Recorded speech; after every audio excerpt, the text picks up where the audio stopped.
Bien, gracias por asistir al curso virtual de taller de seguridad vial. En esta ocasión, debido a la contingencia, vamos a realizarlo de manera virtual, contemplando una actualización conforme lo solicita la compañía. El objetivo de esta capacitación o entrenamiento, como ya es de conocimientos, es de que nosotros vamos a crear hábitos seguros para el manejo, cumpliendo todas las políticas y normativas que la compañía establece desde el primer día de contrato y entrega de la política de asignación vehicular. Para ello, existen normas en ruta que debemos de establecer y cumplir. Para ello, y para que ustedes accedan a esta etapa del curso, ya habrán pasado el examen teórico del video virtual y posterior a ello vamos con la parte de conocimiento teórico para el examen final. La evaluación práctica se recuerda que debido a la contingencia que nos encontramos, esta se va a realizar en la sede in situ, ya se va a coordinar posteriormente con la persona que va a hacer esta evaluación en ruta. El capítulo 1 es estadísticas de accidente de tránsito. Hemos resumido estas estadísticas no solo por la data de accidentabilidad que ocurre en el país, sino también en la compañía, en la cual sigue siendo el mismo punto el exceso de velocidad y la imprudencia temeraria. Dos de los dos puntos en las cuales más incurrimos cuando ocurre eventos. Nosotros como compañía hemos analizado la causa raíz de estos eventos y de por sí hay muchos factores, pero repito que los dos principales vienen dándose por exceso de velocidad e imprudencia temeraria. El riesgo en la conducción. Bueno, nosotros describimos una pirámide en la cual se puede entender que después de haber analizado 24.000 desvíos, vamos a llamar a estos desvíos actos inseguros o comportamientos inseguros, más condiciones inseguras, en una proporción de 24.000 pueden ocurrir 600 incidentes, a la vez 30 accidentes sin discapacidad o a la vez 10 accidentes con discapacidad. Y que consecuentemente esto nos puede llevar a una muerte. Ahora, para considerar estos comportamientos, vamos a poder entender que el 90% de los accidentes son evitables. Esto quiere decir que 9 de 10 eventos se pudieron haber prevenido, ya que esto tiene que ver con el conductor, comportamientos. Los usuarios vulnerables. ¿Quiénes son los usuarios vulnerables? Son todos aquellos que transitan en la vía peatonal y que están sujetos o expuestos mientras nosotros, los conductores, estamos haciendo uso del desempeño con la camioneta. Para ellos tenemos a los peatones, propiamente, a los discapacitados, a los adultos y menores y a los motociclistas. Cabe mencionar que siempre es prioridad el libre tránsito o pase de preferencia para el personal ante una línea peatonal, sea señalizada o no señalizada, dependiendo del tipo de ruta en las cuales estamos expuestos. Cinemática del trauma, que viene a ser el capítulo 3, se ha resumido en 3 puntos muy importantes que nos va a dar a entender cuáles son los efectos o los pasos que se van a dar luego de un evento o de un accidente. El primero viene a darse por el choque, que es el impacto del vehículo contra el cuerpo fijo o móvil. El segundo es aquel entre el cuerpo del conductor y o los pasajeros contra las partes del habitáculo. Y el tercero viene cuando hay una exposición de los órganos internos de acuerdo a la posición que se generó ese tipo de impacto. Cabe mencionar que esos choques suceden en menos de un segundo y las lesiones se producen cuando el cuerpo supera su límite de resistencia. Ejemplo de esto es que posiblemente el conductor no estuvo correctamente ubicado en el asiento o no midió antes de iniciar marcha, no se colocó el cinturón de seguridad, no midió la distancia necesaria entre los copilotos, no aseguró que los copilotos, en el caso amerite, lleven puesto el cinturón de seguridad. Y bueno, aquí vienen las consecuencias que se resumen en este capítulo que es la cinemática del trauma. En esta parte se describe a través de esta gráfica con los colores los puntos que más daño genera en la persona. Como ya están viendo, son las partes que mientras más próximo te encuentras al timón de seguridad y no mantienes una distancia prudencial, y la distancia prudencial se viene a definir justamente por la distancia entre la posición de las manos y el asiento. Estas lesiones pueden ir a mayor grado, como se puede demostrar aquí en las gráficas. Las lesiones muy graves generalmente son en la cabeza, en el abdomen, por el aplastamiento del habitáculo. Estamos hablando de accidentes, ya sea por impacto frontal, lateral o por algún choque. El capítulo 4 es después de un accidente nada es igual. Y aquí vamos a entrar con lecciones aprendidas que nos han ocurrido en otros eventos a nivel nacional. Y para eso vamos a hacer este resumen considerando que lo primero que tenemos que tener en cuenta ante un evento es que nosotros como conductores, adicional a los documentos que nos exige el policía de tránsito ante una posible fiscalización, vienen a ser los números de emergencia globales. Esto quiere decir que cuando ocurra un evento, un accidente, vamos a tener que llamar a uno de estos números que se describen en la parte derecha, que puede ser la policía de tránsito, puede ser el SAMU, puede ser los bomberos, y adicionalmente a estos números iniciales de emergencia, tenemos que hacer de comunicación inmediata a la compañía, de acuerdo al procedimiento que establece la empresa en la notificación inmediata de incidentes o accidentes. Vamos a definir que un incidente es un daño, pero que no afecta a la persona, y un accidente es un daño que afecta a la persona.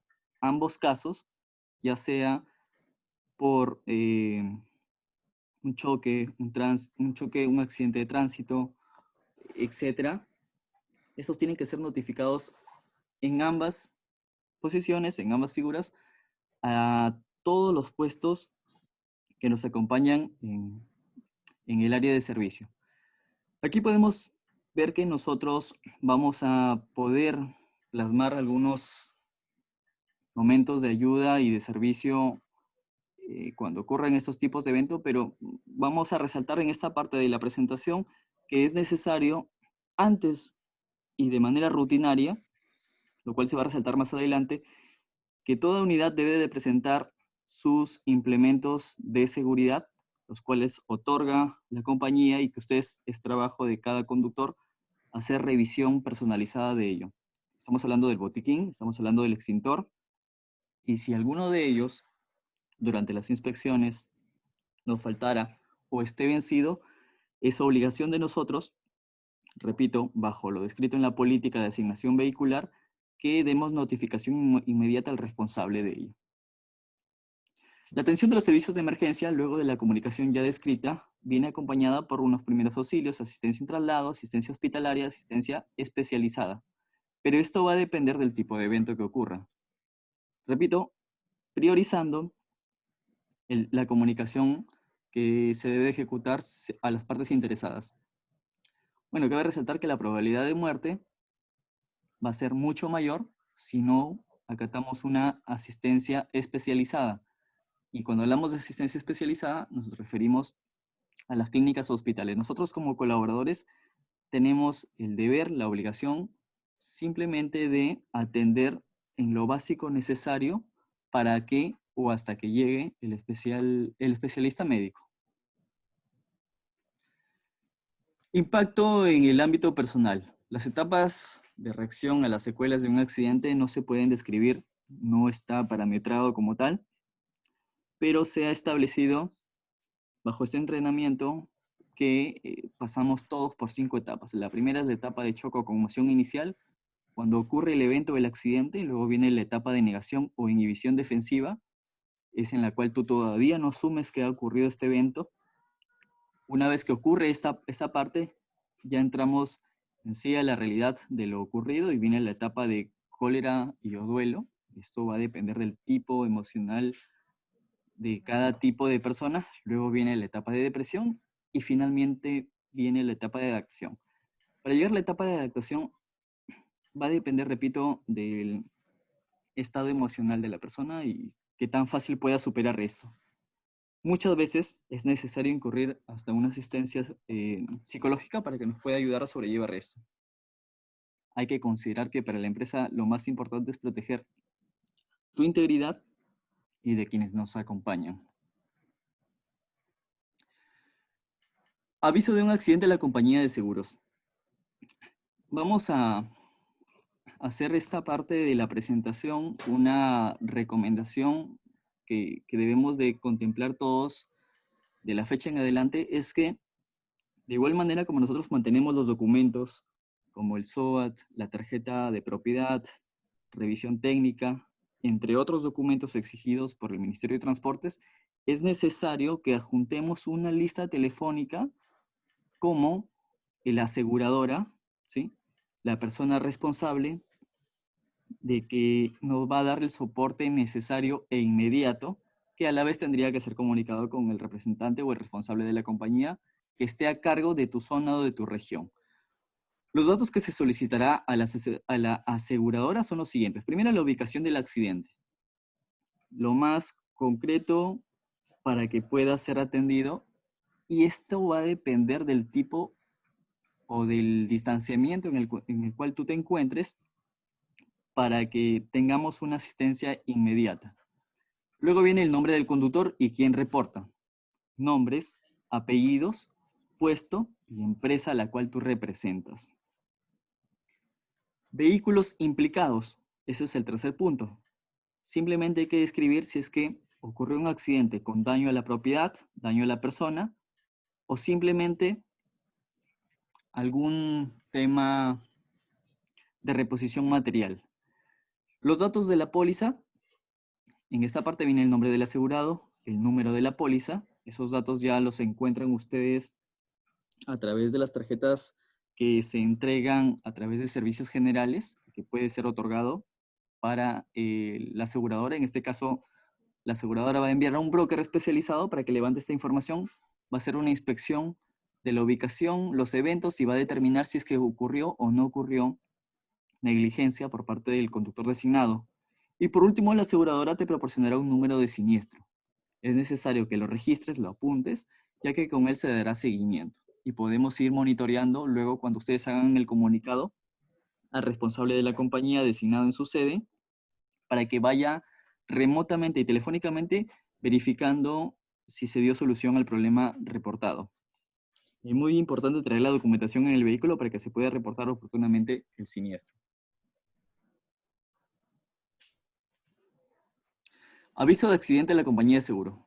Bueno, en esta parte siempre va a asistir un broker, que es la palabra técnica que se usa aquí en Perú, y para ello este broker lo que va a hacer es levantar la información y como repetimos la diapositiva anterior, lo que busca es verificar el alcance de los daños generados y si es que esto aplica algún tema de validar que la aseguradora ejecute o no ejecute la póliza, ¿sí? Siempre se va a generar, pero sí, de alguna manera se va a reportar al final si va a haber una negligencia por parte del conductor. En caso esto ocurra, se va a aplicar a través de la compañía según la política de designación vehicular, en donde aquí podemos destacar las medidas disciplinarias descritas en el reglamento interno de trabajo. La aseguradora no queda obligada por reconocimiento de adeudos, transacciones y responsabilidades u actos jurídicos de naturaleza semejante, hechos o concertados sin el consentimiento de la aseguradora. Luego de llegar el broker, en esta ocasión va a dar un reporte en un lapso no mayor a las 2 horas próximas del estado del evento ocurrido y reportado por parte de la persona o del colaborador involucrado en este evento, o en este accidente o incidente. En caso de lesionados y o muertos, el conductor queda en calidad de retenido. Esto ya es parte de las normativas del Ministerio de Transporte. La autoridad tiene 48 horas para determinar su situación legal. Si hace caso el dicho de que es más barato muerto que vivo, se convierte en un homicidio doloso que te puede costar hasta 20 años. Y aquí la pregunta que se suele hacer es ¿cuándo es un homicidio doloso y culposo? Culposo viene a representar cuando nosotros de manera laboral presentamos o estamos intervenidos en un accidente de tránsito.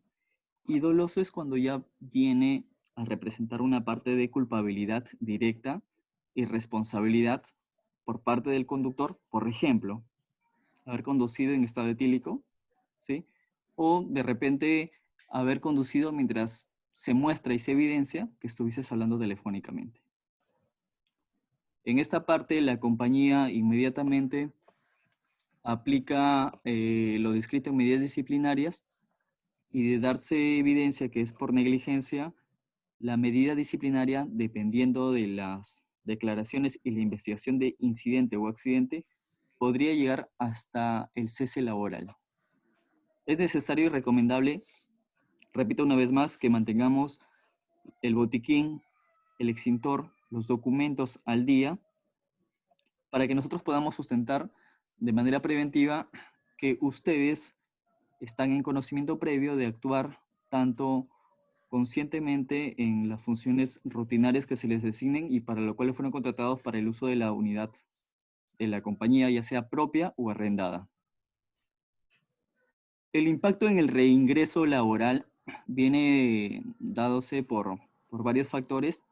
Nosotros en la parte del link que se les está compartiendo en esta capacitación o entrenamiento virtual, se les está nuevamente dejando para que descarguen la política de asignación y administración de vehículos por funciones.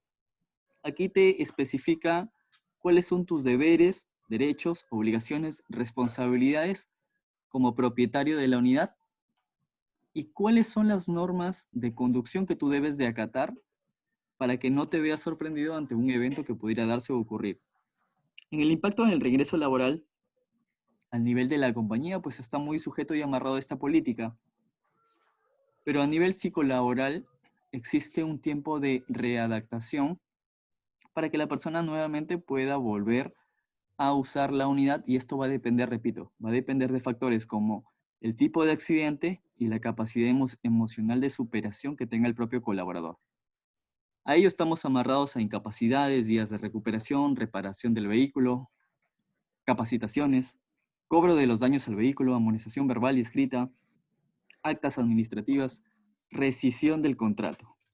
Lo primero que se pierde en un accidente es lo más valioso, el tiempo y, bueno, la integridad y la confianza de la compañía hacia los colaboradores en este tema de designación de responsabilidades de seguridad.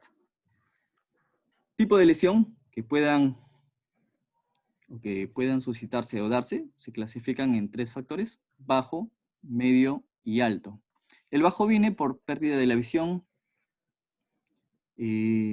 tetraplégicos sin movimientos sin extremidades o traumatismos craneoencefálicos, ¿sí? Los categorizamos en este punto como bajos. Medios vienen a darse por temas de daños a extremidades amputadas, lesiones medulares parciales, y alto por esguinces, heridas superficiales, luxaciones, fracturas. Solo el 15% de los lesionados graves logran el reingreso laboral. ¿Qué pasa con el 85%? Pues normalmente siempre hay un daño que te imposibilita. Imagínense a un conductor que tenga que se le ampute por tema de accidente laboral una de las manos. Entonces el propio Ministerio de Transportes ya te imposibilita de actualizarte o otorgarte el brevete, ¿no? Entonces, repito, esta parte de las posibilidades del reingreso laboral cuando ocurre un evento va a depender de factores como negligencia, qué tan involucrado estuvo el conductor, el tipo de evento y los daños que ocurrieron de este evento, lo cual lo va a evaluar en primera instancia, según lo que estamos viendo, el broker, notificado a la compañía y con apoyo y soporte del área de seguridad ocupacional y patrimonial, designar responsabilidades legales y corporativas para aplicar las medidas disciplinarias según lo ya explicado. Bueno, seguimos con lo que es el reglamento de tránsito. Primero vamos a ver lo que es señalización. ¿Qué funciones tienen estas señalizaciones?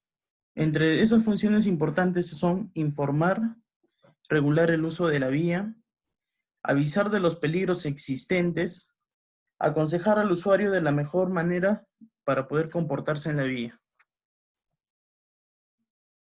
Los podemos dividir en señales verticales y horizontales. Las señales verticales vienen a ser esas señales que se encuentran colocadas a 90 grados en forma perpendicular a la vía. Vienen a ser todos esos tableros que se colocan a un lado de la carretera o por encima de ella. ¿Qué tipos de señales podemos encontrar? Las informativas, las reguladoras, las preventivas, bueno, al igual que las informativas, las indicadores de ruta. Las señales preventivas o de advertencia tienen por finalidad advertir a los usuarios de la existencia y naturaleza de un peligro en la vía. Ahí tenemos unos cuantos ejemplos, los encontramos en las carreteras, nos dicen, ¿no? Curva sinuosa, curva en U, a la derecha, pare, peligro, zona urbana.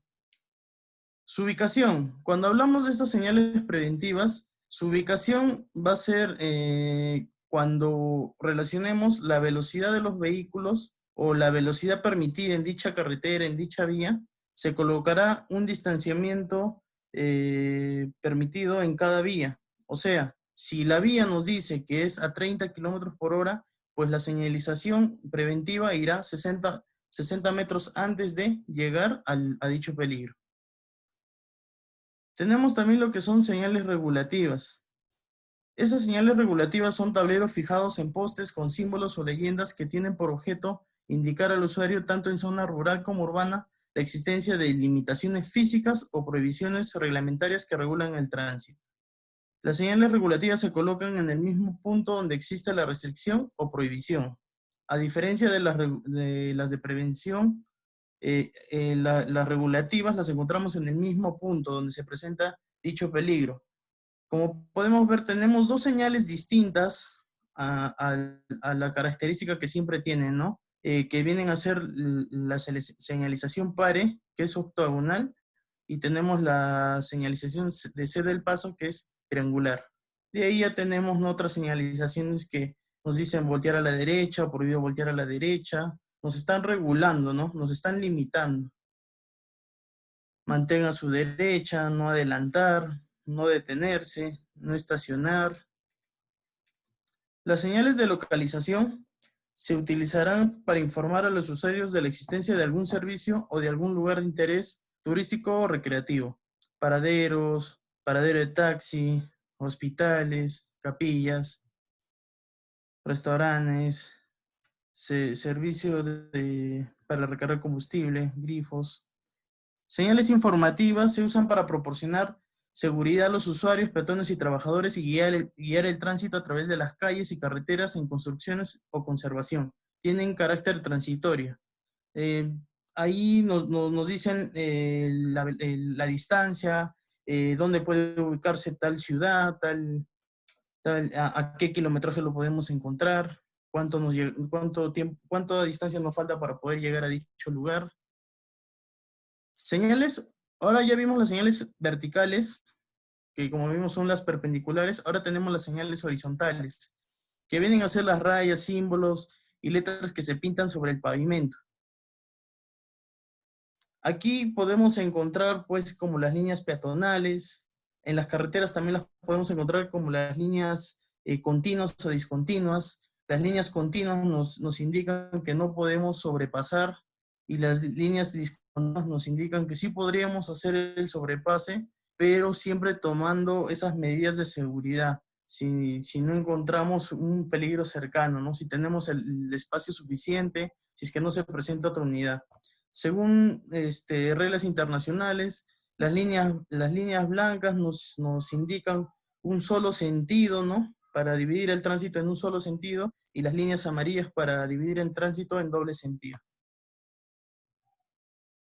Reglamento de tránsito. ¿Qué objetivo tiene este reglamento de tránsito? Pues es regular el uso de las vías públicas terrestres aplicables a los desplazamientos de las personas, vehículos y animales, y a las actividades vinculadas con el transporte y el medio ambiente en cuanto se relacionan con el tránsito. Una parte importante y que siempre debemos de tomar en consideración es la tabla de infracciones. Si nosotros tenemos algún vínculo con la empresa, ya sea asignado o arrendado, siempre se va a verificar que el conductor, bueno, el récord, ¿no?, que pueden tener. Y lo ideal es que no debemos de tener ningún tipo de infracción. Lo que les muestro es cómo es que lo catalogan en el reglamento de tránsito, su código de la falta, dicha infracción, qué calificación, que puede ir de muy grave, grave y leve, cuánto es el monto, la sanción, los puntos que te pueden descontar, qué medida preventiva se debe tomar. Ahora, ¿por qué esto es muy importante? Porque vamos a revisar y vamos a ver si es que el usuario, el conductor, está realmente cumpliendo con estas indicaciones, si está cumpliendo también con esta política, ¿no? Que se había mencionado más antes. Y para ver si es que se toman las medidas disciplinarias correspondientes y ver también, ¿no?, la confiabilidad que se le puede dar a ese conductor para que se le pueda asignar o le podemos alquilar algún vehículo. La jerarquía del tránsito, ¿sí? El tránsito tiene su jerarquía. Primero siempre va a ir el agente de tránsito, ¿sí? Como les comentaba, el agente de tránsito siempre va a tener la mayor autoridad en toda la circulación. Posteriormente tenemos lo que son los semáforos, las señales verticales, las perpendiculares, informativas, restrictivas, preventivas, señales horizontales, las que encontramos en el pavimento, y las preferencias de paso. ¿Por qué siempre, por qué vamos desde el número 1? Porque tiene mayor autoridad. Si tenemos un semáforo, y siempre nos ha pasado cuando estamos circulando con el vehículo, tenemos el semáforo en rojo, pero se puede acercar un agente de tránsito que podamos pasar cuando esté en rojo el semáforo, ¿sí? Claro, porque está viendo la situación que es necesaria y tal vez por un tipo de emergencia. Al igual, ¿no? Te puede decir una señal vertical que está prohibido voltear a la derecha, pero el agente de tránsito te puede indicar que voltees a la derecha, ¿no? Por necesidad. Tal vez se presentó alguna emergencia. Sigamos con el reglamento de tránsito. También tenemos las reglas de circulación. Aquí vamos a hablar un poco de las preferencias de paso. Tenemos por usuarios de vía, por tipo de la vía y reglas de circulación. Por usuarios de vía podemos encontrar a los usuarios vulnerables, que ya se habían mencionado más antes, los peatones, los ciclistas, los niños, las personas de tercera edad. Otro es dar preferencia a los vehículos de emergencia, a lo que son los bomberos, las patrullas, las ambulancias, ¿no? Porque efectivamente tienen una emergencia, están trasladando tal vez a algún herido, o si fueran los bomberos, no se les presentó alguna situación de emergencia, un incendio. La ambulancia debe trasladar a un lesionado en los primeros 15 minutos después de un accidente. Como habíamos visto, siempre es necesario la atención después de un accidente.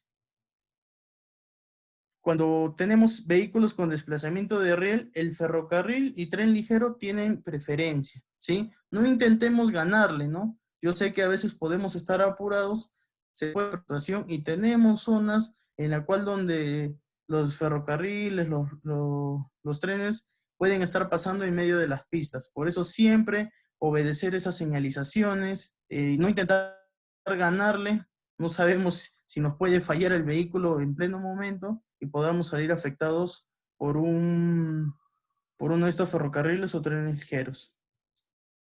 Otro tipo de preferencias son los trolebús y metrobús. Son vehículos que pueden ir en medio de las vías, ¿sí? El metrobús y trolebús tienen preferencia, circulan en carriles confinados o exclusivos, ¿sí? Solamente van en esas vías dichos tipos de vehículos.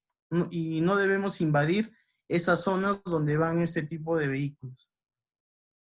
Vía primaria sobre vía secundaria. Si circulas por vía secundaria, realiza el alto total en cada cruce. Sé precavido, ¿sí? No intentemos pasar si sabemos que estamos en una vía secundaria. Igualmente, por amplitud de la vía, ¿sí? Si nuestra vía es más angosta y vemos que hay una vía con mayor amplitud, tenemos que hacer el alto total y tenemos que siempre ceder el paso al otro vehículo. Pensemos siempre que el vehículo que está con su preferencia de paso siempre va a querer pasar a la velocidad que esté, y si nosotros también vamos a intentar realizar dicha acción, pues se va a producir un choque. Por circular en vía que no cambie, ¿sí? Aquí, ¿quién tiene la preferencia de paso? Cuando se juntan dos vías, Acá tenemos la avenida 1 y la avenida 2. Si continúa la avenida llamada número 1, ese tiene la preferencia de paso, ¿sí? Por eso también es muy importante conocer por qué vías estamos circulando, ¿no? Cuando se nos presente una glorieta, una rotonda, pues el que esté dentro de esta rotonda, de esta glorieta, bueno, es el que tiene preferencia. ¿Por qué tienen ellos preferencia? Porque tienen menor visibilidad y es probable que no te vean cuando vayas a ingresar. Por vía no pavimentada, ¿sí? Por una vía con terracería circulas a menor velocidad y tu cono de visión debe ser mayor, observando mejor los riesgos al incorporarse a un crucero, ¿sí? Entonces, no, cuando vamos en una calzada normal a una vía no pavimentada, como dice, y tenemos menos velocidad, tenemos más visión y nosotros debemos ser más responsables ahí, ¿no? Ver si es que hay un vehículo que puede estar viniendo a mayor velocidad. Saliendo de propiedades privadas, ¿no? No porque tal vez esté en mi hogar, yo puedo salir, entrar como o a la empresa más, ¿no? De entrar y salir como se me plazca la regalada gana, sino dejar pasar a los demás que ya van circulando. Vista a la derecha, siempre hay que dar la preferencia cuando tenemos intersecciones que no tienen ningún tipo de señalización, de semáforos, gira a la derecha y si observas un vehículo, cédele el paso. Es una regla universal. Vehículo ostensible en crucero. Si hay un vehículo en el carro de crucero, déjalo pasar. El claro de crucero es el espacio común entre dos calles. Por volumen de tránsito, ¿sí? En donde veas mayor fluido vehicular tiene preferencia de paso. Acá también se refiere porque vamos a encontrar zonas en las que no vamos a encontrar mucha señalización, como semáforos o señales, ¿no? Entonces, siempre hay que ver, ¿no? Si es que hay mayor volumen de tránsito, pues esa vía tiene la preferencia de paso.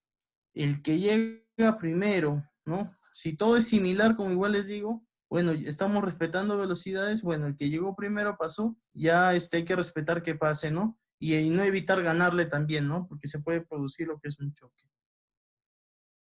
Y muy importante que nosotros seamos responsables con la cortesía, ¿sí? La seguridad vial comienza por ti, la cortesía es el primer paso, todos podemos darlo, juntos llegaremos a la cultura vial, ¿sí? ¿Por qué la cortesía? Nosotros debemos aprender y se nos debe quedar esos buenos hábitos de conducción y la cortesía es una manera de demostrarlo, ¿no? El peatón viene a ser vulnerable, pero no lo hagamos porque sea vulnerable, sino porque tenemos buenos hábitos de conducción y podemos cederles el paso, ¿sí? Listo, señores, con esto pasar los primeros capítulos de este taller de seguridad vial. Van a poder observar todos estos temas relacionados, sobre todo en lo que es preferencias de paso. Y nada, espero que les haya servido esta información. No olvidarse de repasarlo y ya nos estamos viendo en la segunda parte. Gracias.